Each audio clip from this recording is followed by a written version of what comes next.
Ils ont relevé le défi de l'Alia. Studio Kalita vous raconte leur histoire. Alia Story, c'est vous, c'est nous.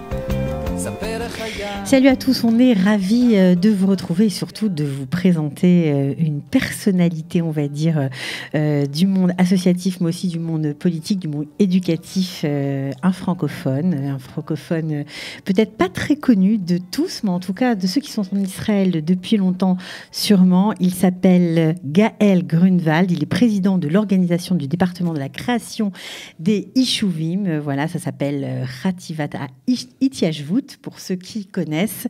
On est ravis de vous accueillir. Bonjour. Parce qu'on sait que vous faites plein de choses. Bonjour. Et vous êtes un homme pressé, voilà, qui ne perd pas son temps, on va dire ça comme ça. Alors nous, ça nous passionne, les histoires d'Alia, les parcours personnels, individuels, et le vôtre d'autant plus parce qu'il s'inscrit dans le collectif, puisque vous aidez d'autres Olim Pradashim, vous aidez d'autres Israéliens. Alors comment tout a commencé pour vous ? Bon, quand vous me posez la question comment tout a commencé, je dirais que j'ai grandi à Strasbourg et j'ai grandi dans le cadre d'une famille religieuse et sioniste. Mon père, le rabbin Jacob Grunwald, qui est une personnalité connue de la communauté juive de France, et mes parents sont des gens sionistes. D'ailleurs, la preuve, c'est qu'ils eux-mêmes ont fait leur aliyah il y a quelques années. Mais moi-même, j'ai grandi et je dois avouer que je me suis tout de suite identifié avec le message d'Israël, dans le sens que j'avais du mal à comprendre une quelconque contradiction entre Israël et la Torah. Dans le sens que ça me paraissait logique que quelqu'un qui essaye de respecter la Torah de façon naturelle devrait vivre en Israël. Et donc, j'ai fait plus ou moins un parcours, je dirais, normal en tant que jeune juif qui vit en France. Et j'étais à l'école à Kiba. Et je crois que c'était en fin de troisième, je me suis rapproché du Bnei Akiva. Je crois que ça a eu également une influence sur mes choix plus tard. Et également, un point important, j'ai eu la chance, le privilège d'étudier à la yeshiva de Etzraïm du Rav Bochko à Montreux, en Suisse.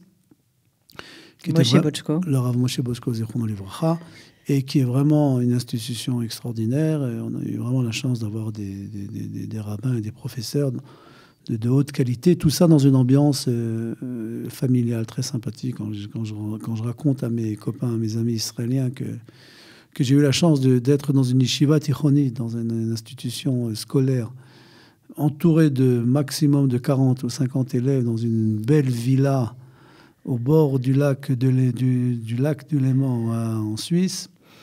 Ils ont du mal à y croire et à concevoir l'idée même. Donc, je crois que le Rav Bochko, Zichron Livracha, et son fils, Ibadel Chaim Aoukim, et le Rav Weingord, qui vit aujourd'hui à Jérusalem, je crois que c'est des gens qui ont façonné votre personnalité. Voilà. Et donc, de façon, je dirais, assez naturelle, en fin de terminale, après le bac, et donc j'ai décidé de monter en Israël. Et je suis tout de suite allé à la yeshiva de Bethel. Il y avait un programme à l'époque pour les Français. Et je ne suis pas allé d'ailleurs à l'Archar du Bnei Akiva, bien que j'étais déjà assez proche du Bnei Akiva. Je ne suis pas allé à l'Archar du Bnei Akiva. Peut-être qu'on en reviendra plus tard. Et donc, j'ai étudié un an à l'Yeshiva de Bethel, qui était une excellente yeshiva.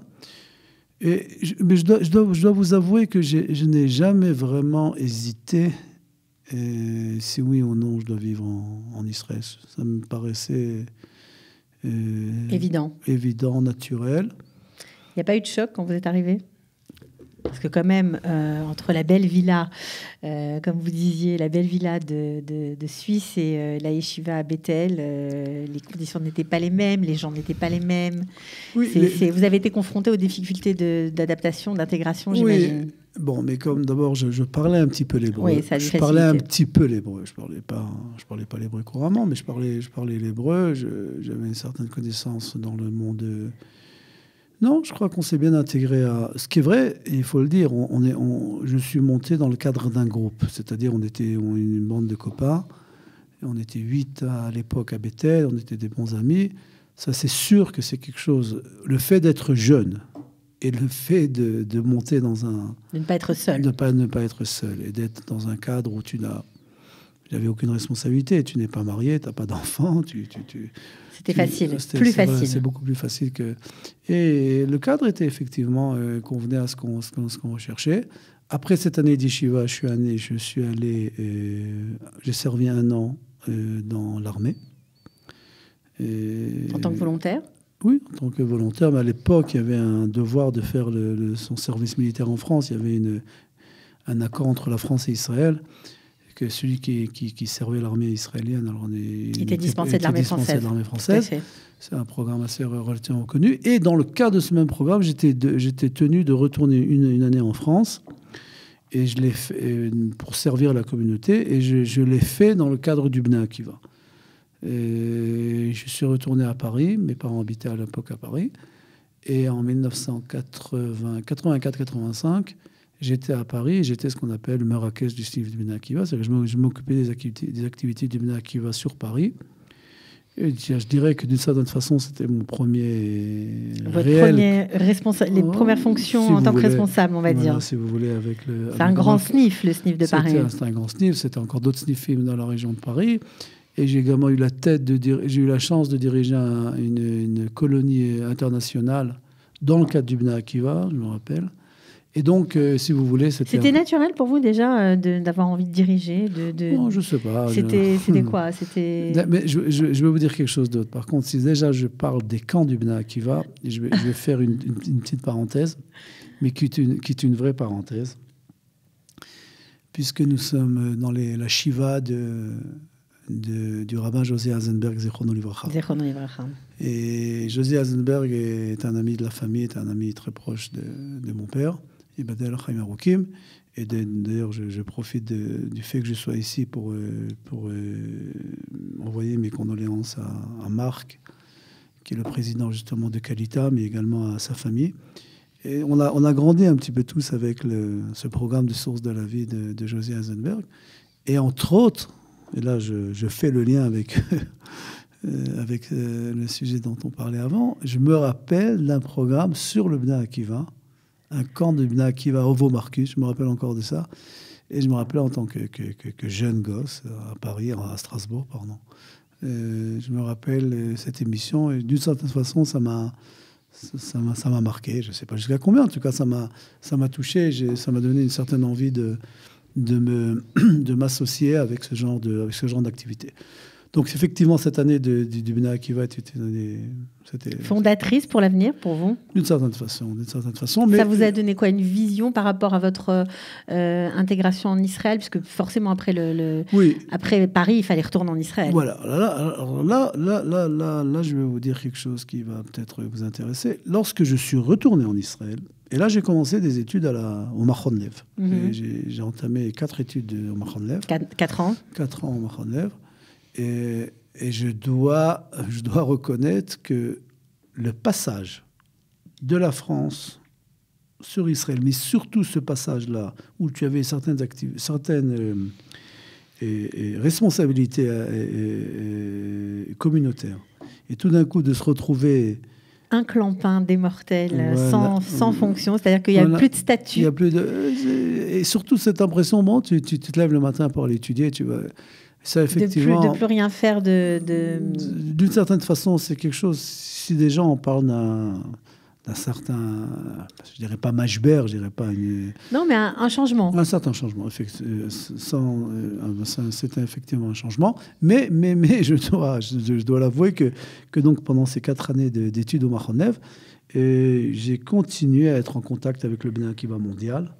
Là, j'étais déjà en contact avec la direction mondiale du Bnei Akiva qui était à l'époque à Tel Aviv. Et je dirais qu'effectivement, ce contact-là j'ai été invité plusieurs fois à retourner en Europe pour diriger des colonies, etc. Il faut dire pour ceux qui ne le savent pas que vous dirigez aujourd'hui le Bnei Akiva mondial. Non, je ne le dirige pas. En tout cas, il y a quelqu'un d'autre qui le dirige de façon... quelqu'un qui le dirige de façon très professionnelle. Je suis le président de l'association du Bnei Akiva mondial. Oui. Okay. Et donc, après ces 4 ans d'études au Machon Lev, j'avais étudié l'ordinateur, l'économie, etc. Et j'ai pris une décision de ne pas travailler dans le domaine le domaine qui était lié à votre diplôme, tout simplement. Qui était lié à mon diplôme. J'ai terminé mon diplôme. Et on m'a proposé de travailler au Bnei Akiva mondial. Et à l'époque, on m'a demandé d'être responsable des programmes en Israël, justement de ces jeunes gens, de ces jeunes qui venaient en Israël pour passer une année en Israël. Alors là, si vous voulez, là, j'ai commencé à travailler dans le cadre du Bnei Akiva mondial, et j'ai eu plusieurs fonctions dans le cadre du Bnei Akiva mondial. Et après, je me suis marié avec Shira, ma femme, qui elle-même est d'origine américaine, quoi. Elle est née en Israël, mais ses parents ont fait leur aliyah des États-Unis. Et on nous a demandé de partir en shlichut dans le cadre et de l'agent juif et du Bnei Akiva. Et j'étais responsable du Bnei Akiva européen pendant 4 années. Et donc, on habitait en Belgique. Et pendant ces 4 années, effectivement, j'ai eu la responsabilité du Bnei Akiva européen avec d'autres fonctions dans le cadre de l'agent juif. Toujours est-il que en 1900, quelle année c'était ça déjà ? En 98, après la shlichut, je suis revenu en Israël et on m'a demandé effectivement de diriger le Bnei Akiva mondial. J'étais élu comme directeur général du Bnei Akiva mondial. Et ça, c'était vraiment un grand privilège parce que, en 2 mots, on ne va pas trop s'acharner là-dessus, mais le Bnei Akiva mondial est d'abord le plus grand mouvement de jeunesse juive en Chutz La'aretz. Et deuxièmement, il a une fonction très importante à 2 niveaux. Premièrement, de rapprocher les jeunes gens à la tradition juive, à la Massoret. Donc forcément, quelque chose qui vous parle. Voilà. Parce qu'il faut aussi préciser que vous êtes président de Tsour Bami Rabbanim. Ouais, Tsour Bami Rabbanim, on va revenir là-dessus. Et deuxièmement, et également l'Aliyah. C'est-à-dire que le Bnei Akiva mondial, le Bnei Akiva en Chutz La'aretz, a une influence extraordinaire sur des milliers et des milliers de jeunes qui, un jour ou l'autre, ont pris la décision de faire leur aliyah en Israël. En fait, c'est comme si vous aviez trouvé le moyen de lier vos 2 passions dans la vie, ce en quoi vous croyez. Oui, effectivement, et c'était vraiment... Et j'ai eu la chance donc également de m'occuper du Bnei Akiva du Brésil, du Bnei Akiva d'Argentine, du Bnei Akiva des États-Unis, du Bnei Akiva d'Australie, etc. Donc, c'est ces différentes branches du Bnei Akiva qui sont tous liées au Bnei Akiva mondial. Et dans le cadre, justement, de ces activités, de faire passer ces 2 messages de Aliyah et de Torah. Et je continue donc. Bien sûr, voilà, je continue. Le chemin, parce que vous ne vous êtes pas arrêté là, évidemment, sinon ce serait trop simple. Justement, donc, ce qui se passe, c'est que dans le cadre du Bnei Akiva mondial, comme d'ailleurs les autres mouvements de jeunesse internationales, ces mouvements de jeunesse sont tous liés ce qu'on appelle aux institutions nationales. Les institutions nationales en hébreu, c'est ce qu'on appelle les Mosdot Haloumim, c'est-à-dire l'agent juif, la Sornout, l'Organisation sioniste mondiale, le Keren HaYesod et le Kakal, le Keren HaKremet l'Israël. Donc, ces organisations-là sont, si vous voulez, les parents des mouvements de jeunesse. Et donc, j'étais toujours, dans le cadre de mes fonctions dans le Bnei Akiva, j'étais lié donc à ces organisations-là. Et en 2006, on m'a demandé justement j'ai été élu comme membre à la direction de l'Organisation sioniste mondiale. J'ai dirigé un département qui s'occupait d'étudiants. Mais ça, c'était déjà une responsabilité tout à fait générale. Ça n'avait rien à voir avec le Bnei Akiva. Et de là, j'ai eu la chance d'être vice-président du KKL. Et aujourd'hui, donc, dans le cadre justement de l'Organisation sioniste mondiale, il y a cette organisation qui s'appelle la Chativa L'Itiyashut, qui est un département très important, qui est là justement, qui a pour fonction de soutenir et de créer des yishuvim, des villages, en Israël, depuis le nord jusqu'au sud, en Judée-Samarie. On va en parler. Et voilà. Quand vous regardez dans le viseur, Gaël, un petit peu en arrière, plutôt dans le rétroviseur, ça vous fait quoi ? Vous avez l'impression d'avoir fait exactement... mener l'action que vous imaginiez lorsque vous aviez 18 ans, que vous étiez éventuellement... Non. Ou alors que c'est Israël qui vous a amené complètement ailleurs ? Non. En Baruch Hashem, j'ai eu la chance, effectivement, j'ai eu la chance et j'ai la chance d'avoir des fonctions intéressantes et qui, j'espère, qui ont une certaine trouma, un certain soutien pour les causes juives, pour les causes sionistes, etc., etc. Non, j'y pensais pas du tout. Je suis allé, comme je vous l'ai dit, je suis allé étudier au Mahoneh. Je pensais que je serais ingénieur en informatique ou dans l'économie, etc. Je pensais pas que j'allais me... D'ailleurs, je les connaissais pas tellement, d'ailleurs, ces organisations, pour vous dire la vérité. Ouais. Pourquoi vous êtes senti plus vivant comme on dit en hébreu, itgalgalnu, c'est-à-dire itgalgel. En hébreu, ça veut dire... comment on traduit ça, l'itgalgel? Vous avez surfé sur la vague, on va dire. On a fait sur la vague, etc. L'itgalgel, ça vient du mot galgal, qui est la roue. La roue. C'est-à-dire que vous êtes adapté. On s'est adapté avec différentes occasions et qui, Baruch Hashem, m'ont été proposées. Et voilà. Justement, alors, vous avez beaucoup travaillé au sein de l'ALIA. Est-ce qu'aujourd'hui, lorsque vous regardez ce qui se passe avec l'ALIA de France, avec cette explosion, on va dire, de l'ALIA de France, alors il y a quelques années, malheureusement en baisse aujourd'hui, est-ce que vous pensez que l'État d'Israël a fait ce qu'il fallait pour que les gens qui ne sont pas encore là viennent? Non. Alors là, si vous me posez la question, je pense que l'État d'Israël a raté le coche? Je ne sais pas, je ne dirais pas peut-être raté. En tout cas, il y a beaucoup plus qui doit être fait. Beaucoup plus. Dans quel domaine? Dans tous les domaines. Dans tous les domaines. Israël devrait faire beaucoup plus. Je l'ai dit à plusieurs reprises, que ce soit Israël, que ce soit les institutions nationales. Beaucoup plus dans tous les domaines. Israël devrait investir beaucoup plus dans le potentiel qui existe lorsqu'on parle de l'Alliance de France, c'est-à-dire de donner des solutions au niveau de l'immobilier en Israël, de donner des possibilités de travail, de faciliter l'ALIA pour les gens qui viennent de France, d'organiser beaucoup plus de programmes en France pour justement encourager les gens à venir en Israël. Et oui, à ce niveau-là, tout en étant d'ailleurs d'un côté, et je ne l'ai pas dit, je suis membre de la Beit HaYehudi, je suis donc un homme politique. Un homme politique pas dans le cadre de la Knesset, mais dans le cadre de l'institution nationale. Et donc la Beit HaYehudi fait partie du gouvernement, mais je pense que le gouvernement devrait faire beaucoup plus pour agrandir, pas seulement au niveau des noms, mais également au niveau de la qualité.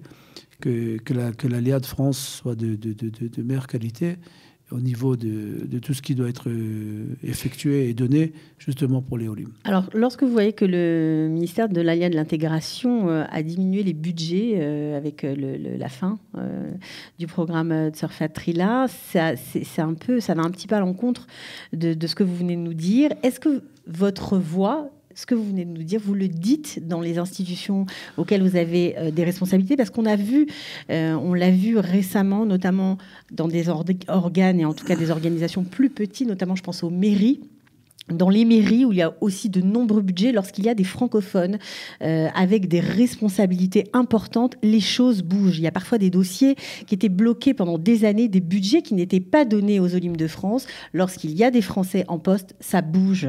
Est-ce que vous pensez que votre voix est entendue? Est-ce que vous pensez que de l'intérieur, vous pouvez faire bouger des choses à certains niveaux? Non, pour dire la vérité, ma voix n'est pas assez entendue parce que sinon les résultats seraient meilleurs. C'est sûr, j'imagine bien, mais non, je veux dire, de façon générale,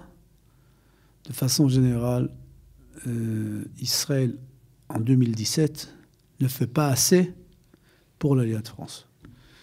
Et on pourrait faire beaucoup plus dans tous les domaines. Dans tous les domaines. Comme je l'ai dit, dans le domaine de l'immobilier, dans le domaine du travail, dans le domaine de l'intégration, dans le domaine éducatif, dans le domaine des programmes qui devraient avoir lieu, qui devrait s'effectuer en France afin justement d'encourager l'ALIA. Et nous savons également, et je ne juge personne, mais nous savons très bien qu'une famille qui a fait son ALIA et qui, pour différentes raisons, décide de retourner en France, nous savons très bien que quel dommage, entre guillemets, ce message, de quelle façon le message est interprété dans le cadre des mêmes communautés où ces gens-là retournent. Et c'est quelque chose... Et encore une fois, l'ALIA est quelque chose de difficile. Ce n'est pas facile. C'est pour ça que nous, dans le cadre du Bnei Akiva, on encourageait toujours les gens à faire leur ALIA lorsqu'ils sont jeunes. Il faut faire son ALIA lorsqu'on est jeune, c'est parce que c'est beaucoup plus facile. Mais je suis sûr, je suis convaincu qu'aujourd'hui, la communauté juive de France devrait orienter ses membres à faire leur ALIA. Mais si vous nous dites que justement l'État d'Israël n'a pas fait assez, ne fait pas assez, et alors on vous entend bien, puisqu'on connaît bien ces questions ici chez Qualita, tout ce qui concerne l'immobilier, l'éducation, etc. Mais vous parlez plutôt de manque de solutions en tant qu'intégration. Alors ça, c'est un point, ok, mais il y a aussi l'ALIA, aller chercher ces Juifs de France qui aimeraient venir, qui ont parfois des moyens socio-économiques, on va dire moyens, c'est le cas de le dire, qui ne sont pas très argentés, qui n'ont pas d'appartement en Israël, qui n'ont pas non plus d'appartement en France, et ces gens-là vivent souvent dans des lieux qui prêtent dans les banlieues où c'est parfois très difficile lorsqu'on est juif aujourd'hui, il faut bien le dire en France, les gens n'osent pas le dire, mais il y a de l'antisémitisme, il y a des difficultés à l'école, les parents au lieu de venir en Israël changent de ville, ça s'est vu, ils quittent des banlieues pour aller dans des quartiers de Paris par exemple plus sûrs, comme on dit, plus safe. Alors quoi, on peut pas aller les chercher ces juifs-là en France, on peut même mettre les moyens, il y a pas des solutions, puis en plus vous êtes président de l'organisation des Yishuvim. Il y a peut-être aussi la possibilité là-bas de trouver une solution pour l'immobilier en attendant. Pourquoi pas?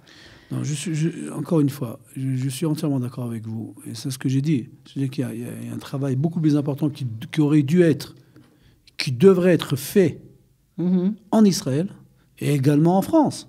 C'est-à-dire qu'il faudrait organiser beaucoup plus d'activités en France afin de transmettre ce message, de faire passer ce message au sein des membres des communautés juives, ceux qui sont proches, ceux qui sont moins proches. Et il y a un travail très important qui doit être fait, et malheureusement, il ne l'est pas fait. Qu'est-ce qu'on pourrait faire à votre niveau? Mais comment on pourrait faire bouger les choses, justement? Je vais vous dire. Moi, j'ai un souvenir de quand, je me rappelle, il y a quelques années, le grand rabbin Sitruk Zichrono Livracha avait pendant plusieurs années, avait chaque année organisé 12 heures pour Israël. Je ne sais pas si vous vous rappelez. C'est quand même une activité très importante. C'est vrai que c'était un seul dimanche, mais autour de cette activité-là, il y avait des milliers de juifs qui se rencontraient autour d'une manifestation juive importante, positive. C'est une des choses. Encore une fois, on peut faire des week-ends, on peut faire des cours, des chouris. Tout ça, il faut de l'argent, il faut des gens. Et encore une fois, il faut le dire aussi, très souvent, et ça,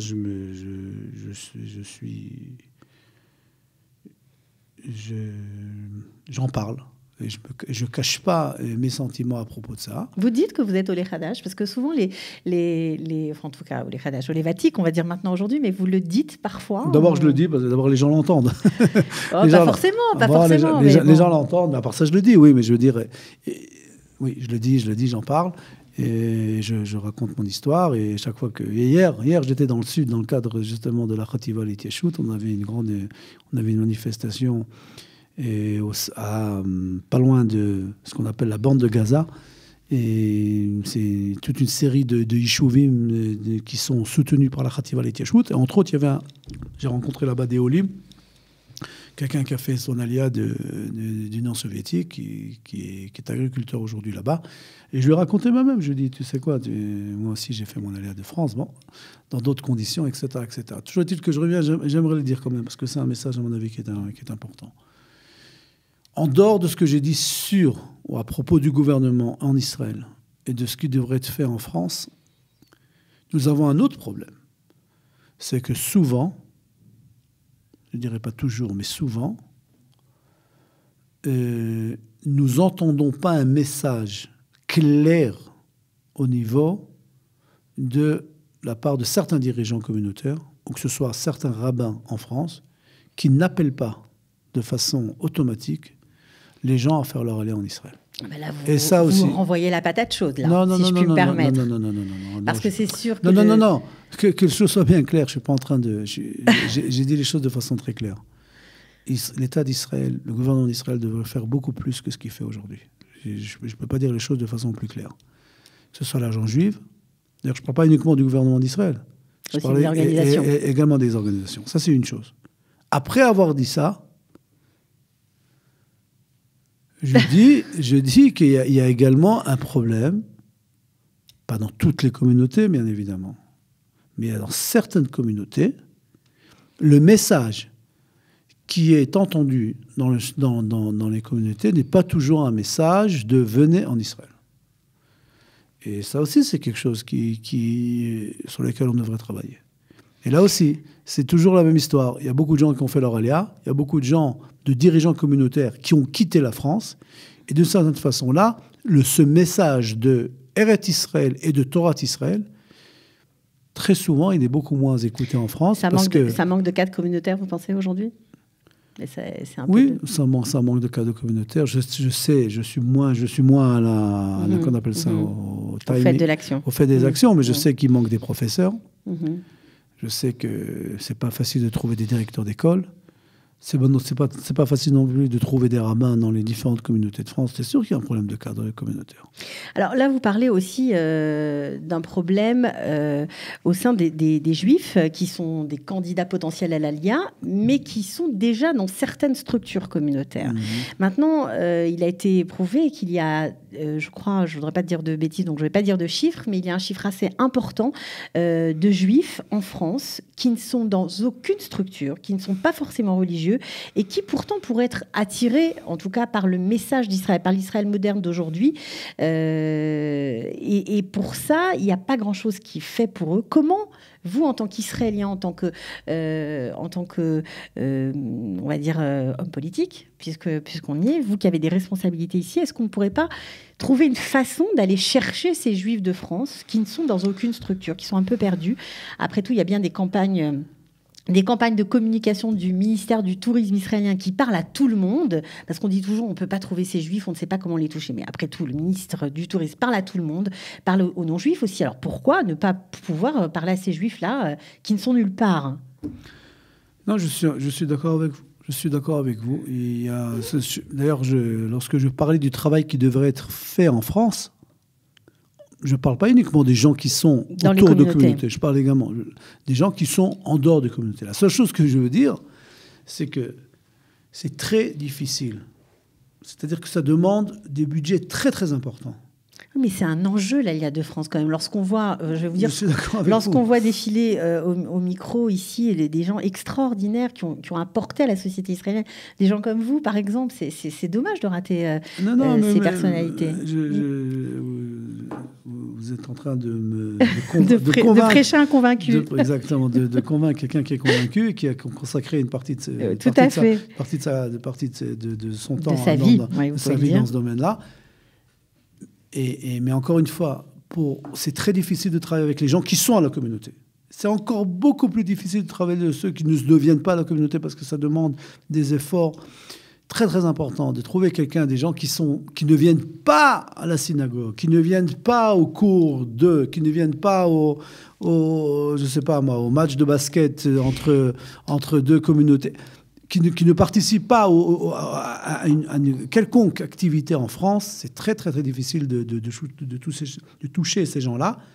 C'est possible, on y croit, mais ça demande un investissement très, très, très important, et au niveau financier, et au niveau de trouver les cadres qui seraient capables, justement, de faire ça. Mais encore une fois, c'est pas seulement, quand je parle de cadres, encore une fois, c'est trouver ces cadres-là, mais c'est également de trouver les moyens pour payer ces gens-là. Je veux dire que tout ça, ça demande beaucoup, beaucoup d'efforts. Est-ce que vous pensez que si les francophones d'Israël, anciens ou nouveaux, prenaient des responsabilités plus importantes au sein de la vie politique ou simplement en tant que militants, est-ce que vous pensez que ça pourrait changer la façon dont nous sommes perçus dans la société israélienne ? Sans aucun doute. Sans aucun doute. On ne parle pas assez de l'Alia de France. Bon, il faut dire... Vous allez prendre un engagement avec nous d'en parler un peu plus encore. Non.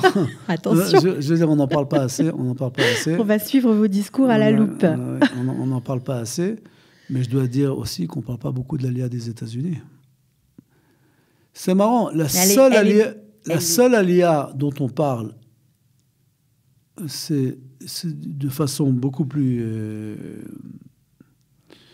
Mais en même temps, les Américains, il faut comprendre, parlent anglais, donc on peut vivre en Israël en parlant l'anglais, en travaillant en anglais, et sans forcément vraiment s'intégrer. C'est pas du tout la même. Non, je suis d'accord, mais les difficultés sont là aussi, Et puis ils ont des fèches bénéfèches, ils ont des soutiens financiers beaucoup plus importants que l'Alliance de France. Oui, mais Nefesh Benefesh, il faut dire les choses comme elles sont. C'est une initiative américaine, c'est pas une initiative israélienne. Tout à fait. C'est une initiative américaine. Et là aussi, je pense qu'il y a également quelque chose qui je dis Kol HaKavod à Marc et à toute son équipe qui ont organisé Kalita, mais il y a un travail très important à faire et en France et ici. Et de façon générale, on ne peut pas uniquement tenir compte ou être soutenu par les gouvernements. Il y a ce qu'on appelle, on vit aujourd'hui dans une époque qui s'appelle le Migzar HaShlishi. Je ne sais pas exactement comment traduire Migzar HaShlishi en français, c'est-à-dire qu'il y a en Israël des centaines et des centaines, des milliers d'organisations qui sont, en général, et les gens travaillent là-bas, une partie travaille de façon au bénévolat, pour justement essayer d'avancer différentes idées. Et très souvent, après que ces idées ont été avancées par des bénévolats, alors le gouvernement adopte ces différentes idées. Ça veut dire que c'est initié par la société civile, par des philanthropes, voilà. Je m'excuse. Et après, le gouvernement suit. C'est très souvent il y a beaucoup d'initiatives qui viennent du Shetar, qui viennent du terrain. D'accord. Alors, comme on était quand même dans une Aliyah Story, vous, c'est une Aliyah Story un petit peu particulière parce que vous avez tellement de fonctions, de responsabilités qu'on était aussi intéressé de connaître votre opinion sur des sujets qui nous intéressent et qui nous importent. Au cours de toutes vos fonctions, qu'est-ce qui vous reste? Est-ce qu'il y a quelque chose qui vous on va dire, qui vous tient, qui fait que vous avez toujours envie d'aller en avant? Est-ce qu'il y a un souvenir particulier qui vous a particulièrement ému ou qui vous a, on va dire, conforté dans toutes vos actions? Je ne sais pas, j'ai du mal un petit peu à vous donner quelque chose de plus personnel, quelque chose qui fait que dans la vie, on est ce qu'on fait. Non, je veux dire, on dit tous les matins dans notre tefila, chez Brano Lichvodov et Vdilano Minatoim et Natalan Torah Temet. C'est un passage qui figure dans Uva Lutzion. C'est-à-dire que si déjà on vit, et si Baruch Hashem on vit, alors essayons de mettre un maximum dans cette vie, c'est-à-dire essayons de... Si Dieu nous a donné justement cette faculté de vivre et il nous a donné ce qu'il nous a donné, alors toi tu es tenu, l'homme est tenu à faire un maximum de son temps afin de faire des choses positives, je veux dire. Alors, quelle est la chose dont vous êtes les plus fiers? Parce que vous n'êtes pas trop dans l'émotionnel, on va dire. Vous pouvez le dire. Bon, Baruch Hashem, j'ai eu la chance de travailler là où j'ai travaillé. Baruch Hashem, j'ai une famille, et j'ai des enfants, etc. Et je veux dire, il faut le message que si vous me demandez, il faut tout faire. C'est pas, il n'y a rien d'extraordinaire dans ce que je dis. Il n'y a pas un grand chidouche. Mais c'est pas grave. Non, il n'y a pas un grand chidouche. Ce qu'il faut faire, c'est profiter. C'est-à-dire de tout faire pour le Netzel et Tazman, de profiter de ton temps, de tout faire pour savoir que si Dieu nous a donné ce qu'il nous a donné, alors il faut tout faire pour essayer d'avoir un maximum, d'avoir l'impression que c'est pas uniquement ce que cette expression française métro boulot dodo. Métro boulot dodo. Non, on n'est pas métro boulot dodo. Métro boulot dodo, ça veut dire la routine. Accepter la routine. Accepter la routine, mais surtout ça veut dire que je vis pour vivre. Non, je me lève le matin et je vais au travail parce je dois travailler parce que je dois manger. Et après je peux aller dormir. Non, ça marche pas comme ça. C'est quelque chose à mon avis qui est. Ça ne doit pas marcher comme ça.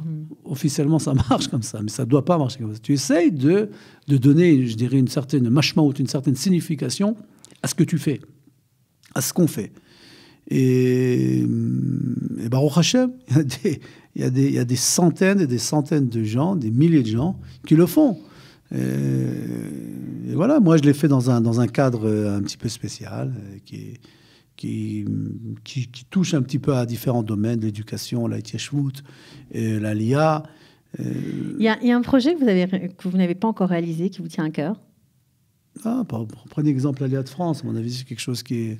on est très loin de ce qui aurait dû être fait. Vous allez le prendre avec vous, ce projet? Vous allez le prendre sur vous? Non, je ne vais pas le prendre sur moi. Ça pèse très lourd et il faut. Mais je veux dire, vous me posez des questions à ce niveau-là. Alors je vous dis, c'est vraiment un des sujets qui, à mon avis, n'est pas traité de façon. Et encore une fois, je veux dire, kol hakavod aux gens comme Kalita et ce genre d'organisation. Je veux dire, je suis là ici dans le cadre justement de Kalita. C'est comme le prof qui... Il y a des choses qui se passent quand même. Il y a des choses qui se passent. Ouais. Voilà. Ok. Merci beaucoup, Gaël Grunwald. On était ravis de vous avoir avec nous au studio Kalita. Donc, d'ailleurs, j'en profite pour rappeler ceux qui ne savent pas comment écouter les émissions. Vous pouvez les écouter en replay ou en direct. C'est comme vous voulez, www.studiokalita.com. N'oubliez pas de télécharger l'application Studio Kalita sur Apple Store ou Google Play. Voilà. Merci beaucoup, Gaël Grunwald. Au revoir. כמה טוב שבאת הביתה, כמה טוב לראות אותך שוב. Ils ont relevé le défi de l'Alia. Studio Kalita vous raconte leur histoire. Alia Story, c'est vous, c'est nous.